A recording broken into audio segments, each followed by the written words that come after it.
Tonight, meet Rocky and Barco, the Border Patrol's secret weapon in the war against drug smugglers. And one of the worst rock and roll riots in history happened at a Run DMC concert. Meet these three kings of rap as they defend their music and define its madness. Then Australia's great Moment to think of all the great teams on television, and I don't just mean Yanahiro and Hart. With their noses to the ground.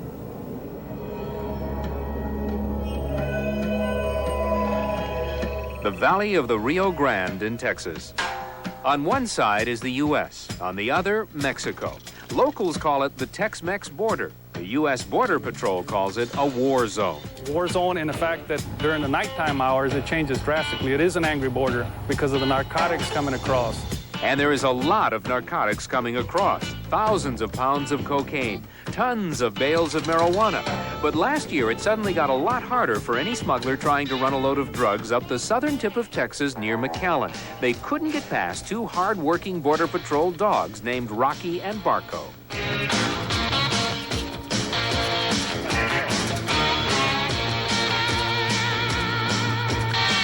Rocky and Barco are sniffer dogs. Each has been meticulously trained to sniff out 4 odors: marijuana, cocaine, heroin, and people. Walk the dog around any car, and in as little as 15 seconds, says Rocky's handler Kent Banks, it'll tell you whether there are any illegal stowaways or drugs inside. It would have probably taken me 15 to 20 minutes to arrive at the same thing that Rocky had in a matter of seconds on this one. And this is what Rocky found in this car: 24 pounds of rolled, compressed marijuana stuffed into the car's 4 doors. This was a real bust, made just an hour before we arrived with our camera. Rocky gives us the indication by sniffing the area that he thinks that the contraband is hidden in and then sitting down like he's doing right now. And his reward, or his treat for finding contraband, is a little red rubber ball, or an orange ball in this case. Simple but oh so effective. Rocky and Barco have already sniffed out more than $135 million worth of illegal drugs between them. And don't think the drug smugglers haven't noticed. Some of them are reportedly so angry they put out a $30,000 contract on each dog.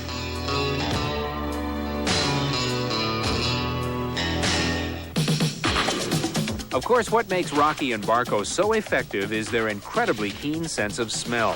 For example, today, we're working a vehicle and Rocky was outside the car and he immediately jumped through the open window. He didn't even wait for me to open the door for him. Jumped through the open window, went in and sniffed along the carpeting and gave me a response and sat down. Well, it took Kent and another agent several minutes to find what Rocky had sniffed from the outside from 20 feet away. This is what we came up with on this one. A single marijuana stem. The Border Patrol says it won't bust anyone for such a small quantity, and Kent releases the 2 men who were in the car with the advice to do a thorough vacuum job if they don't want any trouble the next time they go through a checkpoint. But sniffing out a single marijuana stem is dog's play compared to going up against the professional drug smugglers. That's when the Border Patrol really needs a good nose. Smugglers have been caught trying to hide drugs in the false bed of a pickup truck, in the roof of a truck, in the false gas tank of a truck, in cans of beans, even in a trailer filled with roofing tar. Barco sniffed out this load. This is a game for them. It's a hide-and-seek game. We keep it in that concept. The dogs don't get to play with the balls, or they're not rewarded with the balls anytime except when they find narcotic odor. Now, most drivers going through the checkpoint never even see Rocky or Barco. The dogs are called in only if an agent suspects something and asks a driver to pull over. And even then, most people don't seem to mind a quick visit from the dogs. No, I don't mind that at all. Just ain't got nothing to hide. Hey, them guys just doing their job. But the Border Patrol has come to trust the dog's uncanny sense of smell so completely that once a dog sits down, an agent will go so far as to tear apart a car or a truck to find the contraband the dog has signaled. But what working at a Border Patrol checkpoint soon comes down to is waiting and watching and wondering which cars or trucks have the drugs and hoping you don't let them get by. Suddenly, Barco's handler, Tom Slewinski, notices something and has a car backed up a pair of ramps. Man came up and he was pretty nervous to me. He was stuttering when he was answering my questions. We bent down and looked underneath the car and noticed all the fresh scratch marks on the gas tank. And every Border Patrol agent from Brownsville to San Diego knows what that could mean. Tom brings Barco over, and within seconds, sure enough, 10 minutes later, what Tom suspected and what Barco sniffed out is revealed. The gas tank has 2 false compartments filled with 27 pounds of marijuana. In the past, before we had the dog, we'd get somebody to look like this and take the gas tank down, there wouldn't be anything there. And we got a dog, and I can't remember in the last 16 months where we took a gas tank down after the dog hit on it, we didn't find anything.